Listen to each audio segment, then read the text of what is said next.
Silence. உங்களுக்கு silence சொல்ல முடியுமா? சொல்லக்கூடாதுல்ல, சொல்லலாமா? சொல்லலாமா? Okay, silence please. அனைவருக்கும் காலை வணக்கம். உங்கள் அனைவரையும் வருக வருகன வரவேற்கிறேன்.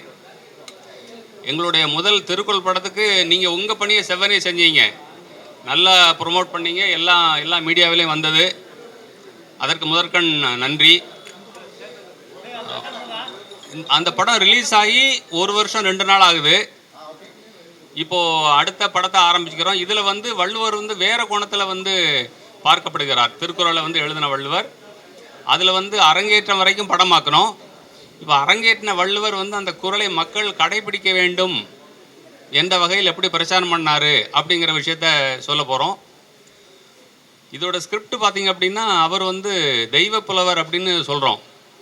அப்போது அவருக்கு முன்னால் இருந்த சங்க அறிஞர்கள், அவருக்கு பின்னால் நடந்த வரலாற்றில் 2000 ஆண்டுகளுக்கு அப்புறம் நடந்த பல விஷயங்களை அவர் சொல்கிற மாதிரியான ஒரு புதுமையான திரைக்கதையாக அமையுது. திரும்பவும் இந்த திருக்குறள் எப்படி இன்றைக்கி சமூகத்துக்கு உலகத்துக்கு முக்கியமானதுங்கிறனால இந்த படத்தை 2 மொழிகளில் பார்த்திங்கன்னா அதாவது அவருடைய பயணத்தை ஒன்று சொல்லியிருக்கோம், இன்னொன்று வெளிநாட்டு ஸ்டைலில் once upon a time in Hindustan. அதாவது அதை சுற்றி பார்த்திங்கன்னா படங்களை ஆதிசங்கரர், பகவத்கீதை, புத்தர், இது எல்லாத்தையுமே போட்டிருப்போம். இது எல்லாத்தையும் தாண்டியவர் வள்ளுவர் அப்படிங்கிற மாதிரி தான் அதில் நாங்கள் காட்டியிருக்கோம். இந்த படமும் அப்படி தான் இருக்க போகுது. நீங்கள் எங்கிட்ட கேள்வி கேட்டதுக்கப்புறம் ஐயா பேசுவாங்க, நீங்கள் கேட்கலாம் மேற்கொண்டு.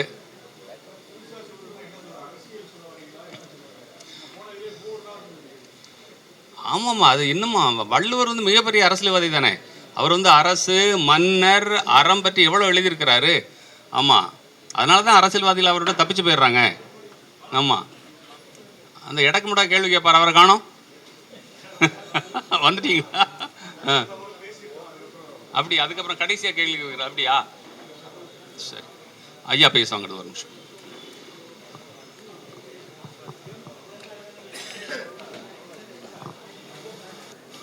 எல்லோருக்கும் வணக்கம்.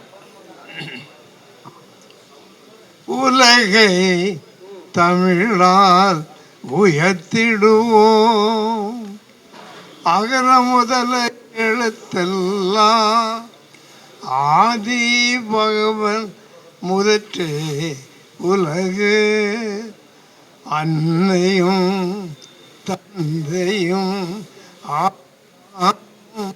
முன்னறி தெய்வம், ஊரே யாவரும் கேளி, யாதும் ஊரே யாவரும் கேளி. அனைவருக்கும் எனது அன்பான காலை வணக்கங்கள். இந்த தெய்வப்புலவர் திருவள்ளுவர் அவர்களின் மனையில் இன்று நமது அன்புக்குரிய சகோதரர் பாலகிருஷ்ணன் அவர்கள் எடுக்கிறார். கண்முன்னே வாசியம்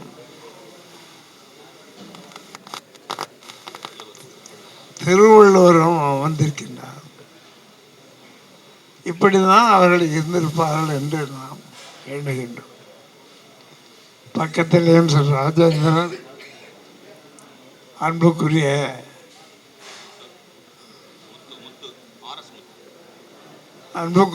ஆர்.எஸ். முத்து அவர்கள்,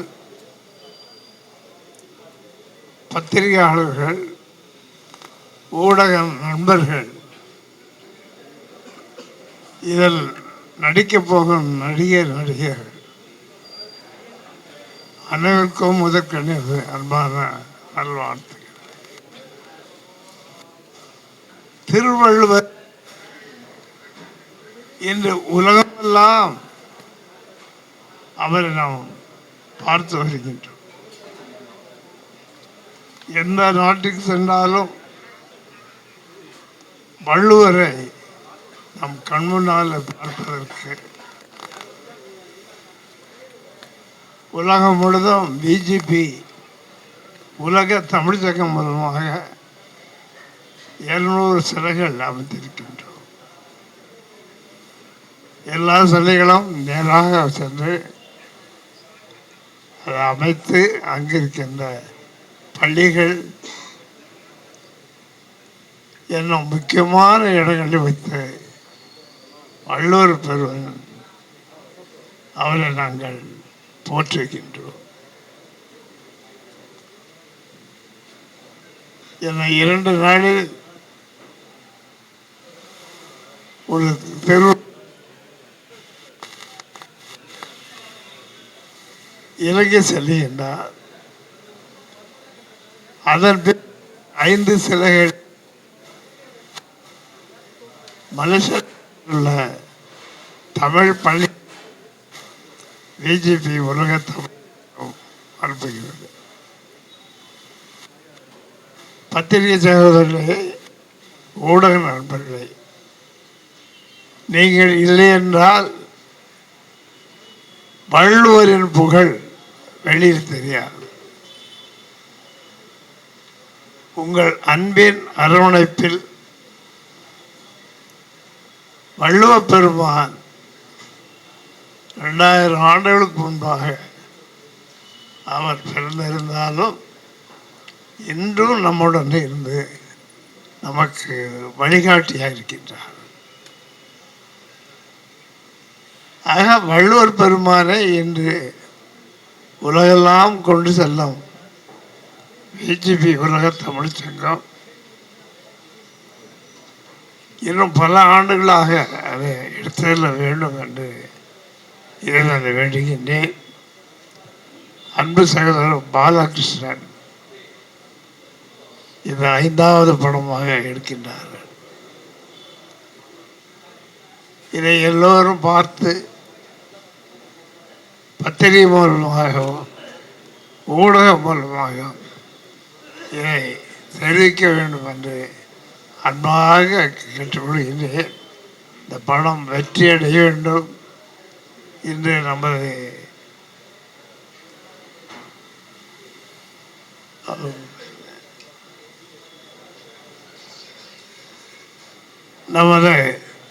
வெள்ளூர் வேந்தர் அவர்கள் வரலாறு அவர்கள் இன்று பெட்னா என்ற ஒரு அமைப்பின் மூலமாக அவர் சென்றிருக்கின்றார். ஆகவே அவர்கள் வரவில்லை. மற்றும் வந்திருக்கின்ற பத்திரிகையாளர்கள், ஊடக நண்பர்கள், என்ன இது நடிக்கும் வாசகி, வள்ளுவர், இந்த எத்தனையோ நடிகர்கள் வந்திருக்கின்றார்கள். அவர்களுக்கெல்லாம் இந்த அன்பான வாழ்த்தையும் ஆசிரியர் சொல்லி விடைபெறுகிறேன். வணக்கம். வணக்கம். மதுரையின் மாமனிதர் திரு டிபி ராஜேந்திரன் அவர்கள், அதாவது வள்ளுவர் சொன்ன மாதிரி காட்சிக்கு எளியவர். இந்த படம் ஆரம்பித்த போது அவர் செய்த உதவி அளப்பரிய உதவி. ஒவ்வொரு காலகட்டத்திலும் அவருடைய படம் மாதிரியே செஞ்சாங்க. விஐடி வேந்தர் டாக்டர் விஸ்வநாதன் இன்னைக்கு அமெரிக்கா போகிறதுனால அவங்க கலந்துக்கல. அந்த விழாவில் நம்ம படத்தை வெளியிடுறோம். அது மட்டும் இல்லாமல் இந்த பாட்டோட ஒரு பகுதியும் அங்கே திரையிடப்பட போகுது. நம்ம இங்கே மக்கள் அதை முழுக்க ஏற்றுக்கொள்ளாவிட்டாலும் அந்த படத்தோட வீழ்ச்சி தொடர்ந்து நடந்துக்கிட்டு தான் இருக்குது. இப்போ ராஜேந்திரன் ஐயா ஓரிரு வார்த்தைகள் பேசுவாங்க. எல்லோருக்கும் என்னுடைய காலை வணக்கம். நீங்கள் படங்கள் பத்திரிகையாளர் ஊடகங்கள் இல்லைன்னா எதுவுமே கிடையாது. அவங்க தான் விளம்பரப்படுத்துறது. நல்ல நண்பர்கள், நல்ல ஒரு பாலகிருஷ்ணன் எடுக்கிற முடிவு நல்ல முடிவாக நல்லதாக எடுக்கிறாரு, நல்லதை சொல்கிறாரு, நல்லதை செய்கிறாரு. அதே மாதிரி நானும் செய்வேன். என் சொத்துக்கள் எல்லாமே பள்ளிக்கூடம், கோயில், படம் இப்படி தான் செலவு பண்ணுறேன். இவருடைய உதவி நம்ம எல்லாம் மேல் மேல் வரணும். படமும் நல்லா சீக்கிரமாக பிரம்மாண்டமாக உலகம் புறமே செயல்படுத்துறதுக்கு ஏற்பாடு பண்ணியிருக்காரு. இப்போ யார் செய்ய முடியும்? இப்படி இந்த அளவுக்கு அவருடைய எண்ணங்கள் காமராஜர் படம் இது. நானும் காமராஜரோட வெறிய, ஏன்னா விருதுநகர் நான், எனக்கு 92. அவரை நேரில் பார்த்து எங்கள் தோட்டத்துக்கே வருவார்.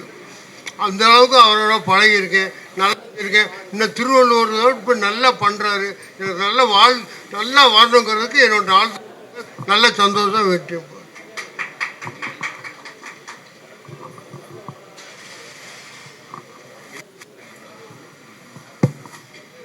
அண்ணாச்சி ஆர்எஸ் முத்தவர்கள் வந்து காமராஜர் காலத்திலே உள்ளவர். அவர் இப்போ 67 பிரச்சாரம் பண்ணவர், 69 நார்வேயில் அவருக்காக பிரச்சாரம் பண்ணவர். அப்புறம் வந்து ஜிகே மூப்பனார்கிட்ட இருந்தவர், இப்போ வாசனையாட்டா இருக்காங்க. இவ்வளவு காலமும் வந்து அவர் எந்த அணியும் மாறாமல் செயல்படுறவர். அவர் ஒரு வார்த்தைகள் பேசுவார்கள்.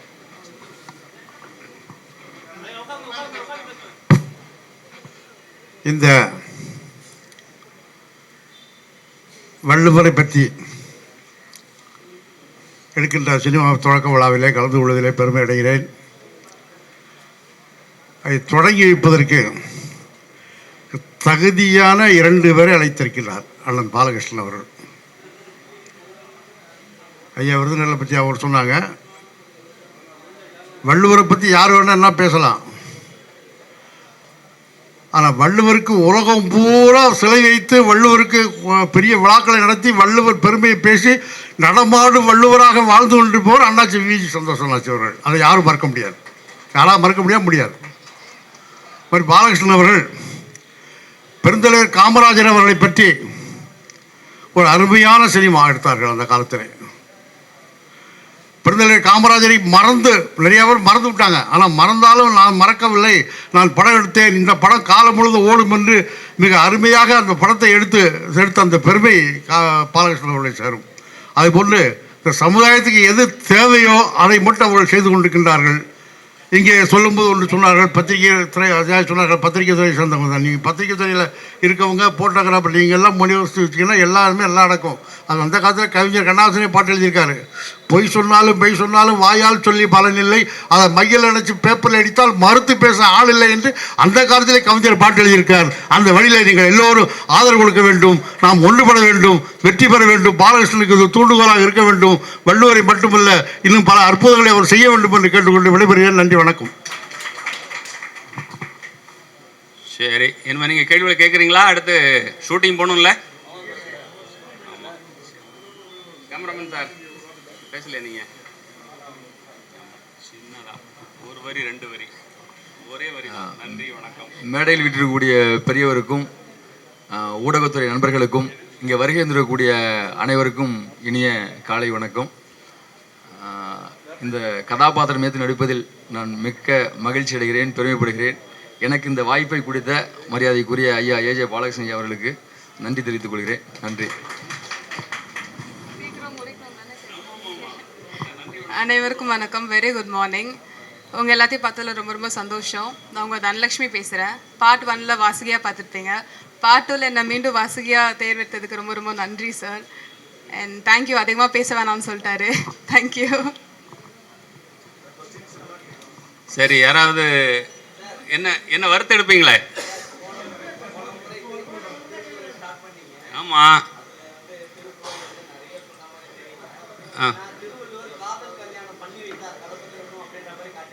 ஆமாம், திருவள்ளுவர் வந்து சரி, திருவள்ளுவர் எத்தனை குறள் எழுதியிருக்கார் தெரியுமா உங்களுக்கு? தெரியல. சரி, அதில் வந்து அதை 3ஆக பிரிக்கணும். அறத்துப்பால், பொருட்பால், இரவில் காமத்துப்பால். இரவில் தானே இது. அப்போ அவர் அதையும் எழுதியிருக்காருல்ல, அவராலே அதை விட்டு தப்பிக்க முடியலல்ல. அப்படி தானே பார்க்கணும் அதை. அதனால் நான் அதை படமாக்கியிருக்கேன். ஆமாம்.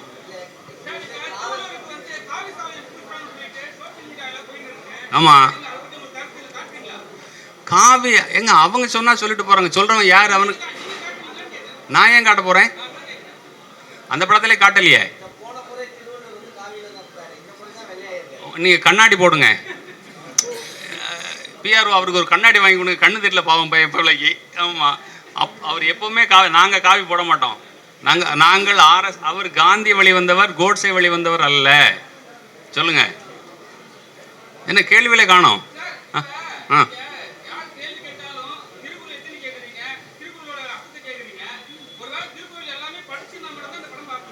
இல்லை அப்படி கிடையாது. அவர் கேட்குறவர் வந்து அதில் காமத்து பாலை மட்டும் வச்சுங்க. அவர் மட்டும் உங்கள்கிட்ட நான் கேள்வி கேட்டேனா?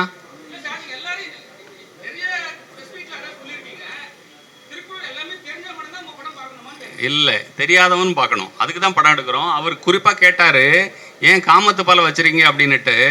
வள்ளுவரே தவிர்க்க முடியாதது காமம். நான் அதான் பார்க்குறேன்.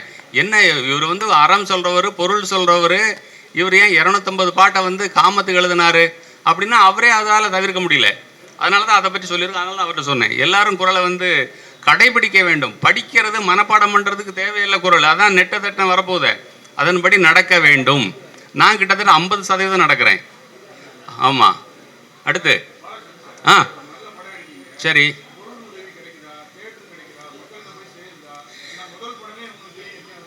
இல்லை ஜானை, அதாவது காமராஜ் எடுத்தோம் 80 லட்சம் ரூபா அந்த காலத்தில் செலவு.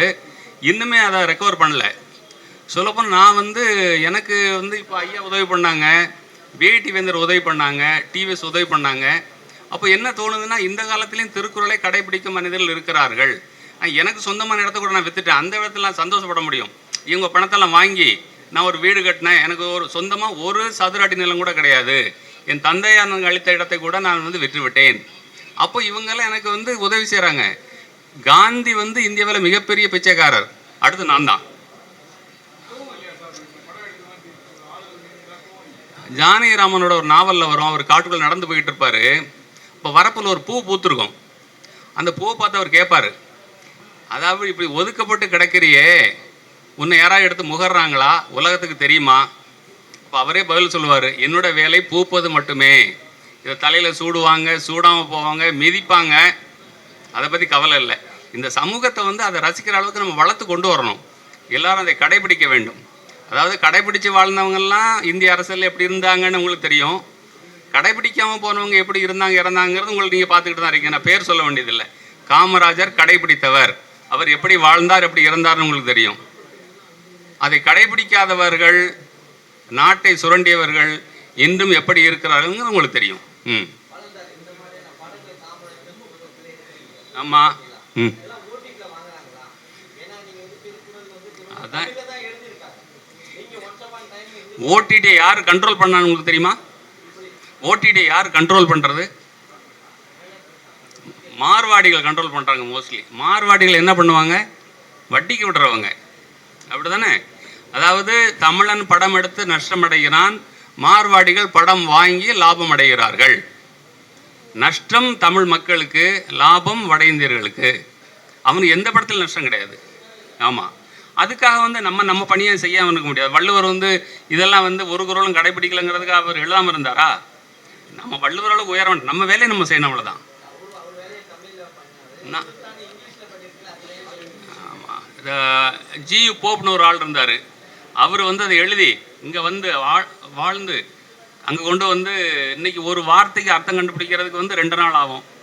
அவர் 100 வருஷம் முன்னாடியே மொழிபெயர்த்து வெளிநாட்டுக்கு கொண்டு போனார். அதனால் அதை கொண்டு போகிறோம்.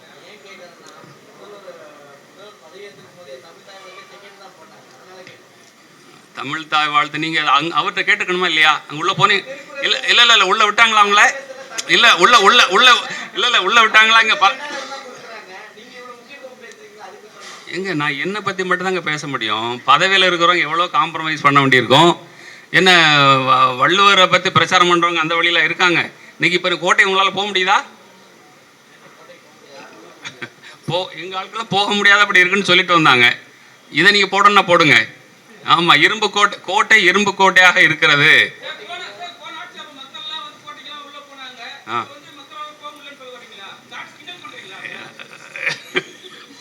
இல்லை போன ஆட்சியில் போனாங்கன்னு சொல்ல முடியல, இந்த ஆட்சியில் போக முடியவில்லை என்று சொல்கிறேன். இல்லை எங்க இன்விடேஷனையும் கொண்டு போய் கொடுக்க முடியலையே. எங்க இன்விடேஷனை வந்து யாரையும் ரீச் பண்ண முடியல. கோபம் கிடையாது, அவங்க அதை ஃபாலோ பண்ண நாம நினைக்கிறோம். அவர்களை வந்து காட்சிக்கு எளியோன் அப்படின்னு சொல்றாரு வள்ளுவர். காமராஜர் காட்சிக்கு எளியவர் இருந்தார், நேரு எளியவராக இருந்தார். அதாவது ஜெய் கிஷான் ஜெய் ஜவான்னு ஒரு திட்டம் வந்தது 1960களில். பிரதமராக வந்து சாஸ்திரி இருந்தார். என்ன சொன்னார்னா, இந்தியர்கள் வந்து உணவு பற்றாக்குறை இருக்கு, ஒரு வேளை சாப்பாட்டை திறந்துருங்கன்னு சொன்னார். இவர் பிரதமராக இருக்காரு, வீட்டுக்கு போகிறாரு, அங்கே வந்து சாப்பாடு வச்சுருக்க அந்த அம்மா நாட்டு மக்களை சாப்பிடக்கூடாதுன்னு சொல்லியிருக்க, நீ என்ன சாப்பாடு எடுத்துருக்குன்னு கேட்டார். இது இந்திய பிரதமர்கள் இருந்த நிலைமை. ஆமாம், இதுக்கு நீங்கள் ஏதாவது கேள்வி கேட்பீங்கன்னு தெரியும், கேளுங்க.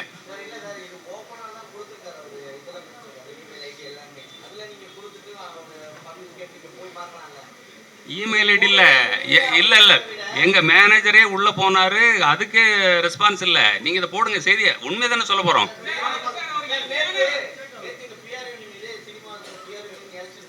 சரி, அப்போ எங்களை அவங்க ஆமாம், அப்போ வள்ளுவரால் பார்க்க முடியல. அப்படியே இல்லை, அப்போ வள்ளுவரால் பார்க்க முடியலன்னு எடுத்துக்க வேண்டியதான். அப்படி எடுத்துக்கலாம்ல, கரெக்டா? அப்படியா?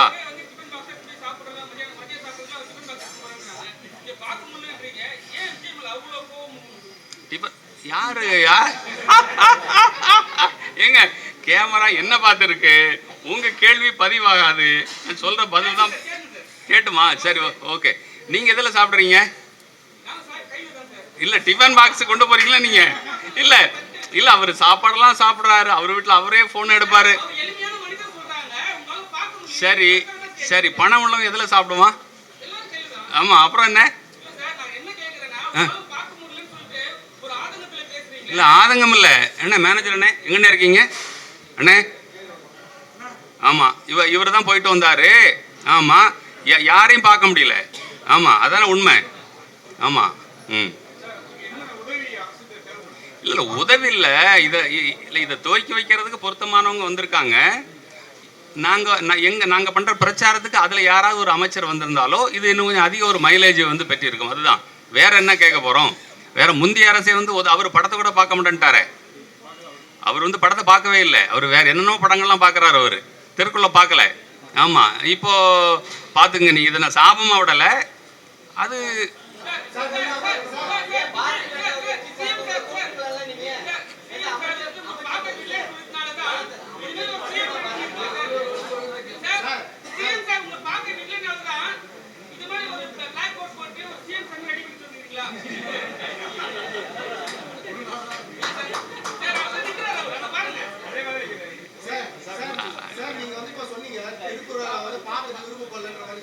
யார் விருப்பப்படல?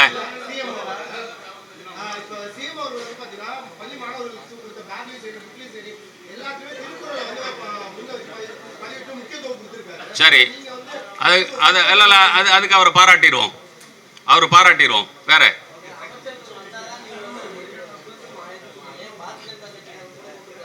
நான் இப்பதான் சொன்னேன், வந்து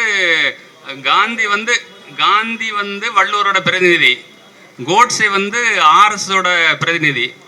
ஆர்எஸ்எஸோட வழித்தோன்றல்கள் வந்து பிஜேபி. நான் பிஜேபியை கூப்பிட்டு வந்து நான் வந்து ப்ரெஸ் நடத்த